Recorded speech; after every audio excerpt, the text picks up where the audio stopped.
Hola a todos, el día de hoy llevaremos a cabo nuestra sesión educativa acerca de la evaluación del estado nutricio en las personas que viven con diabetes. Los objetivos para esta sesión educativa son describir el propósito que tiene la evaluación del estado nutricio en las personas que viven con diabetes y segundo, distinguir cuáles son los componentes dentro de la evaluación del estado nutricio. Es importante hablar de qué factores pueden afectar al estado nutricio de nuestros consultantes. Por ejemplo, están los factores biológicos, que tienen que ver con la edad de nuestro consultante, su sexo, su genética, en qué etapa del ciclo de la vida se encuentran y si es que viven con alguna patología. Por ejemplo, hoy vamos a estar hablando específicamente de las diabetes. Segundo, estilo de vida, sus creencias, conocimientos, si es que realizan alguna actividad física. También tiene mucho que ver los alimentos y los nutrientes, lo que consumen, la composición de su alimentación, la cantidad de alimentos que consumen, la calidad de los nutrientes que están obteniendo. Todo esto es muy importante para determinar el estado nutricio de la persona. También los factores ambientales, que serían influencias externas, sociales, económicas, disponibilidad, por ejemplo, de alimentos o del tratamiento que requieren para su patología, por ejemplo. Y por último están los factores que tienen que ver con el sistema. Por ejemplo, el sistema de salud pública, dependiendo del lugar en el que viven, el sistema educativo al que tienen acceso, etcétera. Como podrán ver, estos factores son muy importantes y van a condicionar el estado nutricio de nuestro consultante. Por eso es necesario que conozcamos que estos podrían ayudar a que nosotros diseñemos de mejor manera las estrategias para llevar a cabo el plan de nutrición y por ende los resultados que estamos buscando. La evaluación nutricional en las personas que viven con diabetes constituye la base para desarrollar el plan de intervención y que nosotros podamos identificar posibles cambios en el estilo de vida, así como hábitos de salud que a nuestro consultante le van a ayudar a mejorar a su salud. El objetivo principal que tenemos al hacer la evaluación del estado nutricio en nuestros consultantes, pues es básicamente recopilar la información necesaria para que podamos ayudar al desarrollo de objetivos de nutrición que sean individualizados o personalizados para nuestro consultante y que posteriormente podamos establecer una intervención nutricional adecuada. Esto es básicamente conocer bien a nuestro consultante, cuáles son los aspectos positivos, cuáles son los negativos, para nosotros poder dar las recomendaciones que vayan a ser más realistas, que sí pueda poner en práctica y que nos vayan a ayudar a obtener los resultados que estamos esperando. Para llevar a cabo la evaluación del estado nutricio de nuestros consultantes, es necesario que hablemos de proceso de cuidado nutricio, ya que este es un método sistemático de resolución de problemas que está desarrollado por la Academia de Nutrición y Dietética.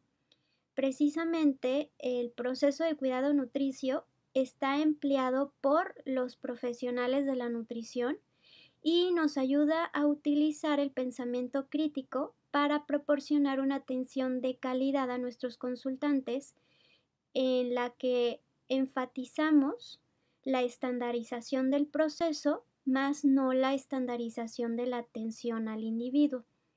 Básicamente lo que estamos buscando es tener una estructura para individualizar el cuidado de nuestros consultantes, tomando en cuenta las necesidades de cada uno de ellos y partiendo de la mejor evidencia científica que puede haber al respecto para tomar las mejores decisiones basadas en esto.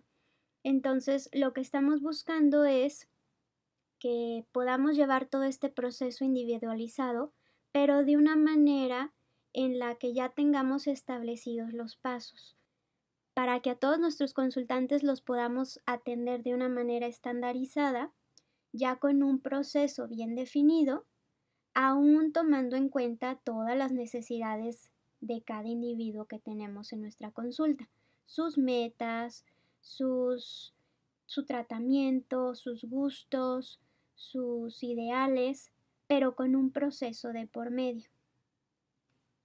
El proceso de cuidado nutricio consta de 4 pasos interrelacionados y conectados entre sí.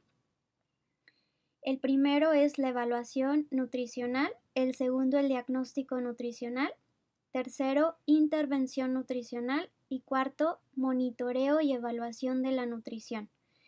Tienen que ir en este orden. Una vez que pasamos el paso 1, podemos seguir hasta el segundo y por ende al tercero y al cuarto. No podemos brincarnos pasos. Primero, la evaluación nutricional. Es un proceso continuo y dinámico que consiste en la recopilación de datos, reevaluación continua y el análisis del estado de la persona que va a ser comparada con ciertos criterios que ya están establecidos. Y cuando hablamos de evaluación nutricional, estamos hablando de algunos aspectos que tenemos que considerar. Primero que nada es la historia relacionada con la alimentación, las medidas antropométricas, los datos bioquímicos. También vamos a hablar de los hallazgos físicos centrados en la nutrición y por último en la historia del consultante. Vamos a hablar de cada uno de ellos. La historia relacionada con la alimentación, en esta nos incluye la información sobre el consumo y la administración de los alimentos y los nutrientes que consume nuestro consultante. Por ejemplo, en este caso podríamos estar utilizando un recordatorio de 24 horas o las frecuencias de consumo de alimentos para poder llegar a esta información. También es importante recabar acerca de qué medicamentos y si es que nuestro consultante utiliza algún medicamento complementario o alternativo para su patología. En este caso es muy importante recabar cuál es el tratamiento que tiene para llevar el control de sus glucosas. Por ejemplo, si está en tratamiento con insulina, qué insulina se está utilizando, qué dosis, cada cuánto las está aplicando. O por ejemplo, si está en tratamiento con medicamentos orales, también la dosis y cada cuánto. Y si estuviera a lo mejor con cambios de estilo de vida o si está tomando algún antihipertensivo, algún medicamento para disminuir colesterol o triglicéridos, todo eso es muy importante que tengamos la información. Los conocimientos, las creencias y las actitudes también forman parte de la historia relacionada a los alimentos y también es importante que vayamos indagando acerca de esto. El comportamiento de nuestro consultante con respecto a si ha tenido algún cambio repentino con su apetito, si sufre de atracones, si tiene ya ciertos patrones alimenticios. Por ejemplo, hay personas que omiten un tiempo de comida o hay personas que por sus horarios de trabajo tienden a tener horarios muy fuera de lo común al resto de la población en cuanto a sus alimentos. Entonces, todo esto es importante para que cuando vayamos a darle las recomendaciones, verdaderamente le vayan a funcionar, basándonos en todo esto que estamos recabando de información. Factores que afectan el acceso a alimentos y suministros relacionados con los alimentos. Por ejemplo, si estamos en alguna zona en donde hay algunos alimentos que son más difíciles de conseguir, bueno, pues esto lo tendremos que tomar en consideración. Y por último, la actividad y la función física de nuestro consultante. Si es que es sedentario, si es que tiene actividad física, cada cuánto la realiza, si es que es moderada o intensa. Todo esto es información que es muy útil para nosotros. Toda esta información que vayamos a recopilar de nuestro consultante, por ejemplo, su ingesta dietética, el cómo prepara sus alimentos, como les decía, patrones de actividad física. Lo que tienen como objetivo es que nosotros podamos conocer un poco mejor a nuestro consultante para poder determinar el contenido de nutrientes que está consumiendo y esto lo podamos usar para comparar con las pautas que ya hay estandarizadas y que son apropiadas para cada individuo. Entonces, por eso es tan importante conocer toda esta información. A continuación hablaremos de las medidas antropométricas que, como veíamos anteriormente, también forman parte de la evaluación del estado nutricio. Lo primero que vamos a considerar es el peso. Si nuestro consultante tiene un exceso de peso, por ejemplo, estaríamos buscando su peso saludable o su peso ajustado. En el caso de que esté muy bajito, también tenemos que buscar un peso saludable. Y si es también que ha tenido un cambio muy radical con respecto a su peso en los últimos meses o semanas, entonces también es importante conocer el historial del peso de nuestro consultante. La altura, el índice de masa corporal también son importantes y aquí, por ejemplo, voy a detenerme un poquito con respecto al índice de masa corporal. Como ya sabemos, cada vez más estamos utilizando menos el índice de masa corporal. La tendencia es enfocarnos más ahorita en la composición corporal. Sin embargo, el índice de masa corporal, aunque solamente habla del peso y la estatura del consultante y no nos dice qué tanta grasa o qué tanto músculo pudiera haber, aún así todavía sigue en uso porque muchas de las guías siguen haciendo referencia al índice de masa corporal. Entonces, bueno, hay que usarlo con la reserva de saber el uso que le podemos dar y que sigue siendo importante obtener la información acerca de la cantidad de grasa y de músculo que tiene nuestro consultante. También es importante para las medidas antropométricas tener los índices de patrones de crecimiento o los rangos percentiles e historial de peso, como ya les mencionaba anteriormente. Las circunferencias como de cintura, cadera, brazo, el área muscular del brazo, así también como los pliegues cutáneos que pueden ser, por ejemplo, el pliegue tricipital, bicipital, subescapular, por ejemplo, y de composición corporal de bioimpedancia eléctrica, que también suelen ser muy útiles. Cuando hablamos de medidas antropométricas pediátricas, sabemos que cambia un poquito la situación y aquí necesitamos conocer la talla o la longitud para la edad de nuestro consultante, su peso para la talla, el peso para la edad, también la velocidad de crecimiento para la edad, así como su índice de masa corporal para la edad, el perímetro cefálico solo en menores de 3 años, su circunferencia media de brazo, así también como el área muscular del brazo y los pliegues que ya les comenté anteriormente. Acuérdense que para poder obtener todos estos cálculos necesitamos la edad exacta de nuestro consultante, que consta de año y mes. Aquí les dejo algunos ejemplos que podemos utilizar en cuanto a las tablas que ya existen para poder sacar toda esta información. Están las tablas de la OMS, que aquí está, por ejemplo, la tablita de niños. Este es para el índice de masa corporal y lo que les mencionaba de la edad.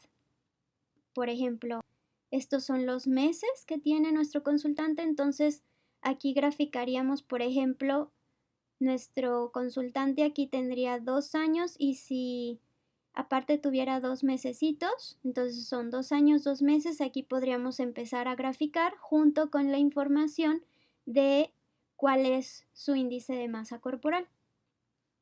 Entonces este es nuestro ejemplo de la tabla de OMS para niños y la tabla de la OMS para niñas, también del índice de masa corporal. Las tablas, acuérdense que hay diferentes para diferentes edades y también podemos estar usando las tablas de CDC, funcionan ambas no veo ningún problema en estarlas utilizando cualquiera de las dos. Y bueno, como ejemplo, hablando de mujeres embarazadas, ya sea con diabetes gestacional, es importante también considerar el índice de masa corporal previo al embarazo. Por esto les mencionaba que todavía utilizamos el índice de masa corporal. Por ejemplo, esta tablita y muchas otras más que existen, todavía están utilizando el índice de masa corporal. Entonces, aquí es donde les menciono que tenemos que hacer uso responsable de él. Entonces, por ejemplo, si mi consultante tiene un peso bajo antes de embarazarse, pues su ganancia de peso será aproximadamente durante el embarazo de entre unos 12.7 kilos a 18. De masa corporal normal antes del embarazo, pues entonces su ganancia de peso será aproximadamente de entre 11 kilos punto 3 a unos 15.9, tomando en cuenta que en el primer trimestre va a ganar alrededor de 0.9 kilos a 1.8 más o menos, y eh, después de esto ya va a estar ganando alrededor de medio kilo por semana después del primer trimestre. Y cuando nuestra consultante inicia con sobrepeso, pues lo ideal sería que solamente ganara entre 6.8 kilos a 11.3. Si llegara a estar en obesidad, pues lo ideal sería un aumento mínimo de unos 6.8 kilos aproximadamente. Entonces, bueno, esto es para que se den una idea de qué haríamos durante el embarazo en una consultante que o está experimentada o ya tiene una diabetes previa al embarazo.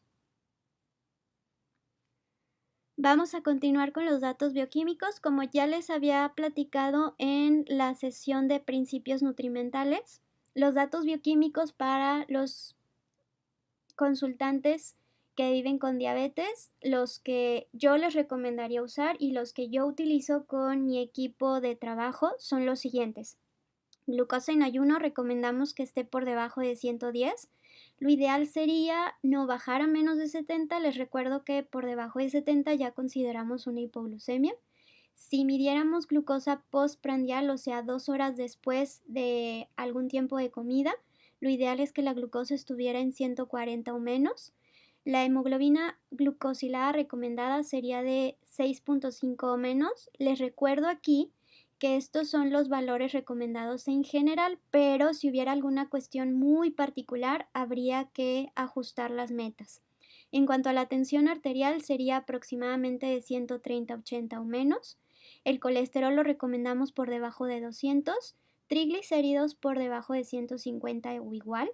Colesterol HDL, que les recuerdo que es el colesterol que conocemos como colesterol bueno, para hombres por arriba de 40 y para mujeres por arriba de 50. Y en el caso, por ejemplo, del colesterol LDL, que sería el malo, lo queremos por debajo o igual a 100. Y la microalbúmina querríamos que estuviera por debajo de 30 miligramos en una orina de 24 horas. En cuanto a los hallazgos físicos centrados en la nutrición, aquí es donde vamos a buscar resultados en base a la exploración física. Por ejemplo, en nuestro consultante que vive con diabetes, podríamos encontrar neuropatía o retinopatía. También podríamos buscar deficiencias de micronutrimentos, como puede ser uñas muy finitas, cambios en la coloración de la piel o del cabello, etc. Pérdida de grasa muscular o subcutánea. Esto sobre todo lo podríamos identificar en adultos mayores o en niños con diabetes que quizás tengan niveles de glucosa muy elevados y que entonces estén perdiendo mucho peso y por ende no estén creciendo adecuadamente. Acuérdense que cuando la glucosa está muy elevada, realmente el cuerpo no puede utilizar la energía como es debido, porque básicamente nos está haciendo falta insulina. Entonces, una persona con niveles a lo mejor, no sé, de 400, 300 de glucosa, es muy probable que esté perdiendo una cantidad importante de peso sin siquiera estarlo buscando o sin proponérselo, sin hacer una dieta. Entonces, esto recuerden que es uno, pues, de los signos que puede haber de que una persona puede llegar a tener diabetes que quizás no sepa, y gracias a esto, pues, puede ser un indicio como para indagar un poquito más acerca de sus síntomas y buscar un diagnóstico de diabetes. No solamente en personas que no se conocen con diabetes puede llegar a haber este síntoma. Recuerden que incluso en personas que ya viven con diabetes podemos ver una gran pérdida de peso y, como les digo, por lo general está asociada a niveles de glucosa muy elevados. En cuanto a la salud oral, esta también juega un papel muy importante porque recordemos que sobre todo en los adultos, niveles de glucosa muy elevados nos pueden generar también que se empiecen a perder algunas piezas dentales. Entonces esto nos puede dar indicio de que pudiera haber una descompensación en la glucosa. Y también es importante tomarlo en cuenta en nuestros consultantes pequeños que están mudando dientes, porque nosotros tenemos que adecuar las recomendaciones nutricionales a texturas y a alimentos que sí se puedan consumir durante este periodo en el que están cambiando sus dientes. La capacidad para succionar, tragar o respirar también es muy importante, ya que con esto nosotros, como les mencionaba anteriormente, nosotros podemos ir recomendando ciertas texturas o ciertos alimentos si es que vemos que hay alguna problemática para poder obtener toda la ingesta de calorías que vamos a recomendar. Y bueno, por último, el apetito es sumamente importante que lo consideremos porque si una persona carece de apetito, pues va a ser muy difícil que se consuma todos los alimentos o que pueda llevar a cabo todas las recomendaciones que estamos teniendo, ya sea porque hay mucho apetito o porque hay muy poco apetito. Ambos extremos nos pueden estar generando problemáticas con respecto a la adherencia dentro del plan de nutrición que nosotros vamos a dar a nuestro consultante. Dentro de la evaluación nutricia también tenemos la historia del consultante y aquí lo que vamos a obtener es información que sea tanto actual como pasada y que está relacionada con la historia personal del consultante. Por ejemplo, si es que hay alguna otra condición médica que tengamos que conocer, no sé, un ejemplo, nuestro consultante vive con diabetes pero también tiene hipertensión o resulta que le diagnosticaron, por ejemplo, alguna otra condición de vida autoinmune. Entonces nosotros podemos ir armando como un rompecabezas y lo podemos ir relacionando con la diabetes, por ejemplo. También si es que existen enfermedades heredofamiliares, que sabemos que por genética es probable que algunas enfermedades que papá o mamá o abuelitos pudieran llegar a tener, pues es más factible que nuestro consultante pueda llegar a experimentar en algún momento. Entonces, si nosotros conocemos esto en el historial médico, podemos ir teniendo la prevención y podemos ir recomendando ciertos cuidados precisamente para evitarlas. Y el diagnóstico médico, este va a ser súper importante porque aquí nosotros podremos saber qué tipo de diabetes tiene nuestro consultante y en base a eso pues también ir armando nuestro plan de trabajo. El tratamiento médico, que básicamente como les decía anteriormente, saber cuál es el tratamiento que está usando para llevar el control de sus glucosas, si es insulina, si es tratamiento médico, si es la recomendación fueron cambios de estilo de vida, por ejemplo. Las condiciones de vida asociadas a la diabetes que podríamos buscar aquí si nuestro consultante a lo mejor ya tiene muchos años viviendo con diabetes y desafortunadamente gran parte de su vida con diabetes ha tenido glucosas elevadas, pues es probable que ya tengamos estas condiciones asociadas que pudiera ser, por ejemplo, una retinopatía o una enfermedad renal. Y si es que las hubiera, pues entonces tenemos que considerar esto a nuestro plan de trabajo. La autovigilancia de glucosa capilar es fundamental aquí porque recuerden que aunque tengamos la hemoglobina glucosilada, ese es un promedio que vamos a obtener de los últimos 3 meses de a partir o hacia atrás de la fecha que se tomó, pero, pero es un promedio. Entonces puede ser que ese número esté bien y sin embargo haya muchas hipoglucemias. Entonces, la autovigilancia capilar nos puede ayudar para tener información específica de qué está pasando tanto en momentos en donde no hay alimento, tanto en momentos como posteriores a algún tiempo de comida. Entonces, ahora sí, si asociamos o relacionamos la hemoglobina glucosilada con la autovigilancia capilar, a nosotros nos va a dar la información de si tenemos un buen ajuste en cuanto al plan de nutrición y en cuanto al medicamento. Y de no ser así, pues hacemos ajustes ya de manera muy fina. El estatus socioeconómico también será de suma importancia tanto para la elección del tratamiento médico como para la recomendación que daremos de frecuencia de autovigilancia capilar.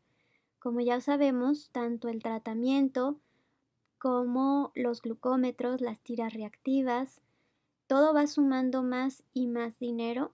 Entonces, y a eso le sumamos las consultas médicas, de nutrición, de psicología.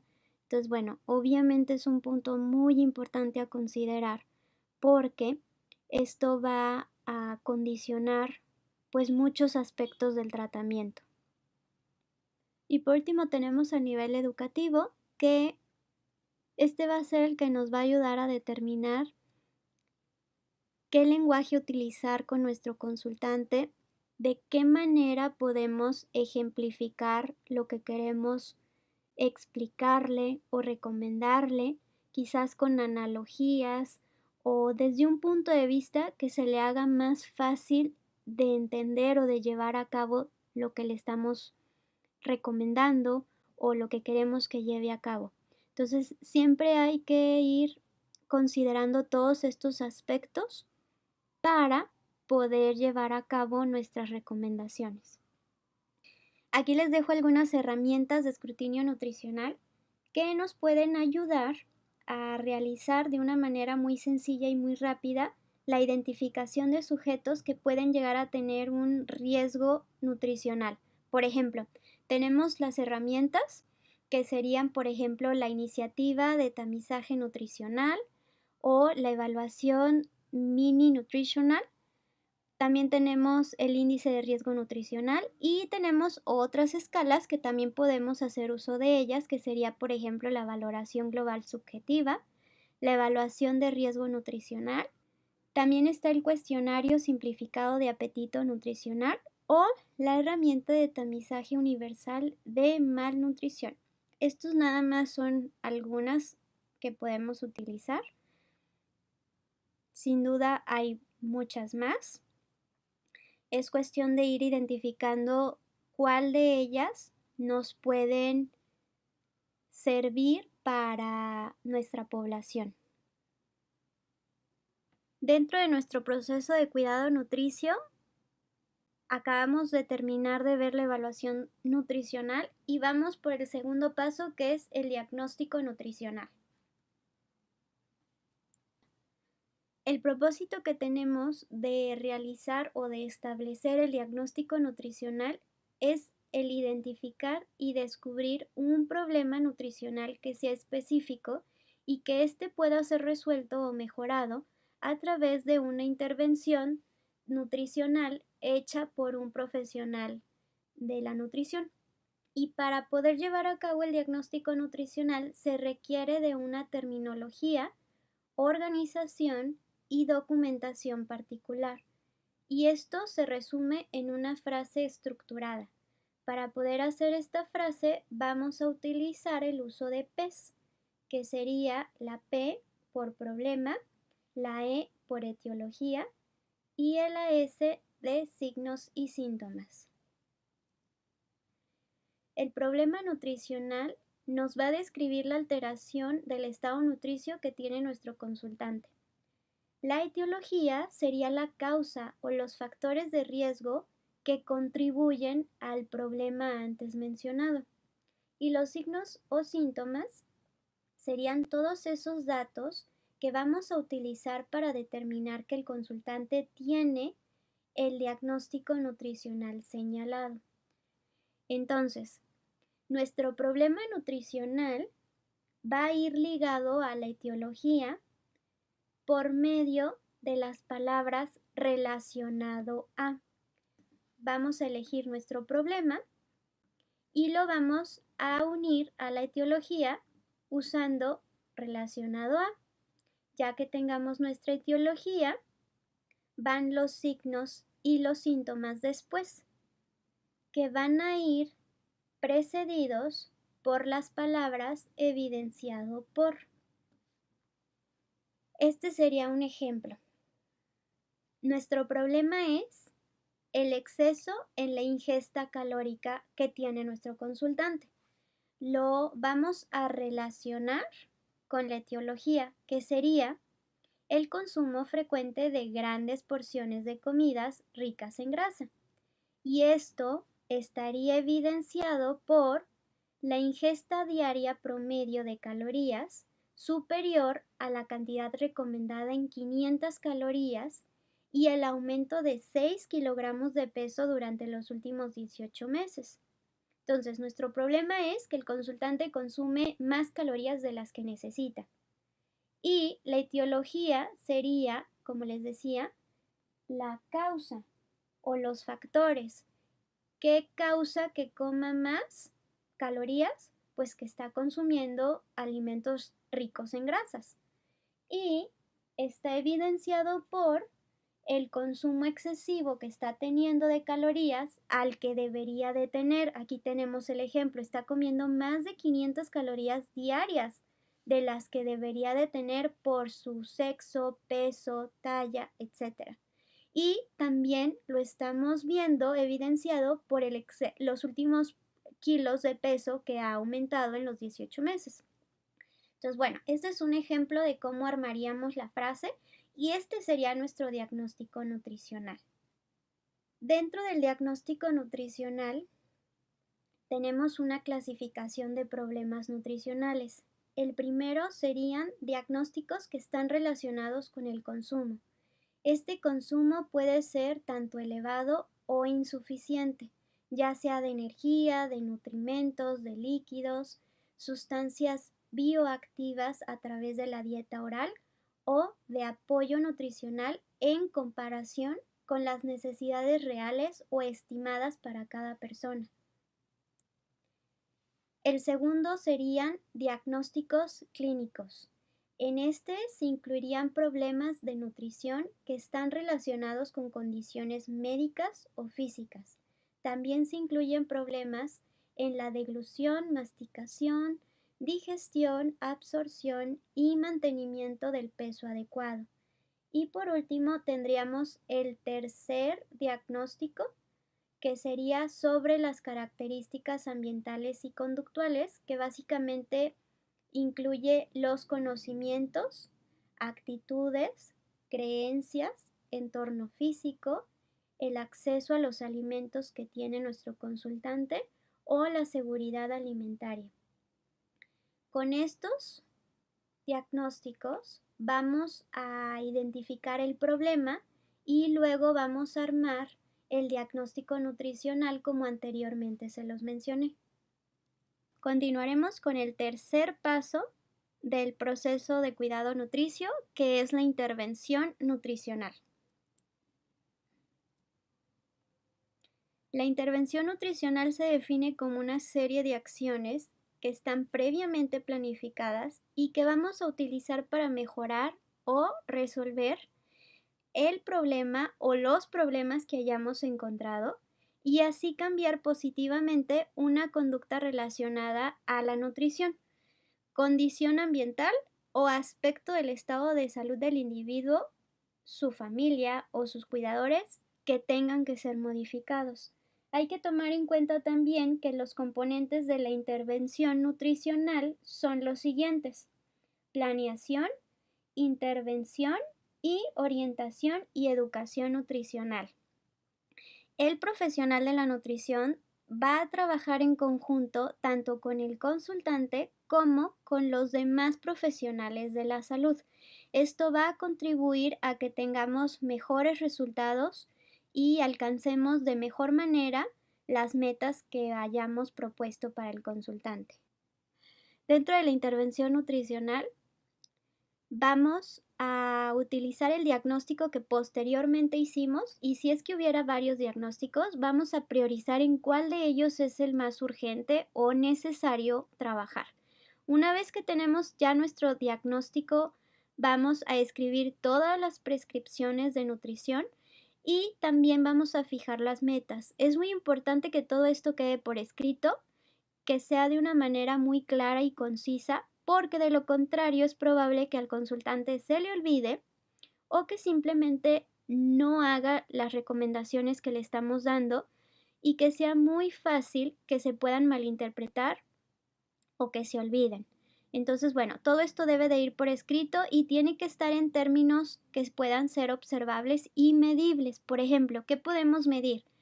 El peso, las glucosas. Entonces, de cómo estamos iniciando, vamos a fijar metas que sean realistas y que realmente se puedan llevar a cabo. Y entonces así es como vamos a comenzar nuestra intervención. Antes de decirle qué tiene que hacer, vamos a dejarle en claro hacia dónde queremos ir. Ya que sabemos cuál es la dirección a la que vamos a ir, vamos a seleccionar la intervención nutricional que nos ayude a llegar a esta dirección o hacia esa meta que pusimos. Y después vamos a implementar la intervención nutricional. Por último, dentro de nuestro proceso de cuidado nutricio, tenemos el cuarto paso, que es el monitoreo y la evaluación de la nutrición. Ya que nosotros hicimos nuestra intervención, lo que vamos a estar haciendo es monitorear y evaluar los resultados que obtuvimos de esa intervención. El propósito de esto es que nosotros podamos lograr los objetivos que teníamos, las metas que pusimos junto con el consultante, y que lleguemos a los resultados deseados para mejorar la salud de nuestro consultante. Entonces, el proceso se debe de tanto monitorear, esto nos va a permitir que verifiquemos la comprensión y el logro de los objetivos del consultante. Una vez que intervenimos, necesitamos estar monitoreando, o sea, revisando que se lleve a cabo las recomendaciones o el plan que se está poniendo en marcha. Y entonces así podemos ir identificando si es que hay dudas, si se está realizando de la manera adecuada o si a lo mejor, no sé, se malinterpretó algo o algo no está funcionando de la manera que esperábamos.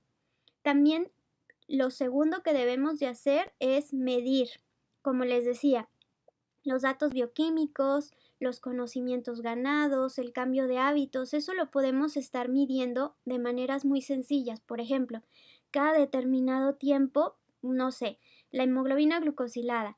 Podemos estar midiendo cada 3 meses la hemoglobina glucosilada y entonces podemos identificar si estamos obteniendo el resultado que esperábamos al hacer la intervención nutricional.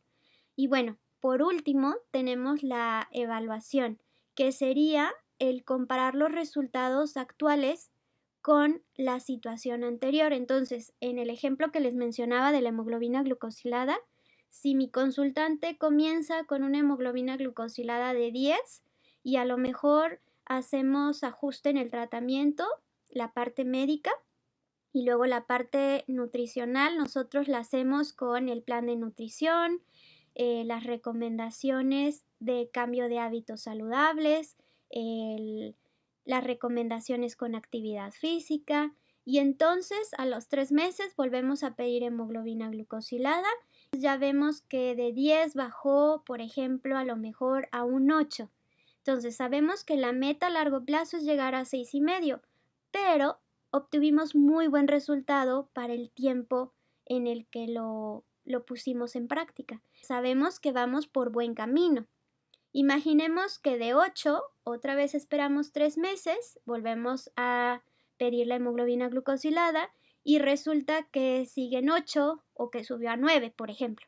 Entonces, esto nos da el punto de partida para nosotros poder evaluar qué está pasando, por qué nos detuvimos con los resultados positivos o con el progreso.